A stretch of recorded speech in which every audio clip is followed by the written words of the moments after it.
দর্শক, গোপালগঞ্জ জেলা মুর্শিদপুর উপজেলা দিগনাগর ইউনিয়ন বাগাট গ্রাম বাগাট সানগাড়া হিন্দু ধর্মীয় দর্শনার্থীদের কিছু আনাগোনার দৃশ্য তুলে ধরলাম।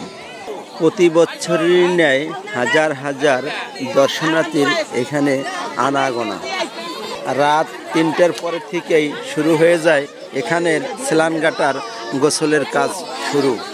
গোসলের কার্যক্রম শেষ করেই এখানে সকলের একটা নিয়ম নীতি আছে, সেগুলো দেখেন। গোসল শেষে যে সমস্ত সাধুরা বসে থাকে তাদেরকে চাউল, ডাউল, টাকা পয়সা বিভিন্ন ফিলা আর্থিক সহায়তা করে।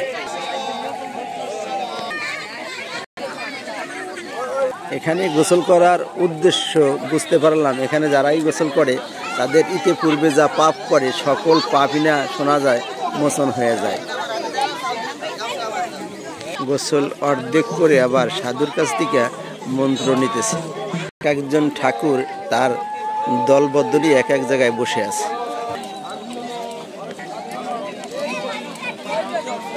দর্শক, ভিডিওটি কে কোথা থেকে দেখছিলেন জানিয়ে দিবেন কমেন্ট করে। ভিডিওটি দেখে যদি আপনাদের ভালো লাগে লাইক, শেয়ার, কমেন্ট করে ছড়িয়ে দিবেন পৃথিবীর সকল স্থানে। বারবার দেখার জন্য সকলকে অনেক অনেক ধন্যবাদ। ভিডিওটি দেখছেন গোপালগঞ্জ জেলা মুর্শিদপুর উপজেলা দিগনাগর ইউনিয়ন বাগাট সানগাড়া থেকে।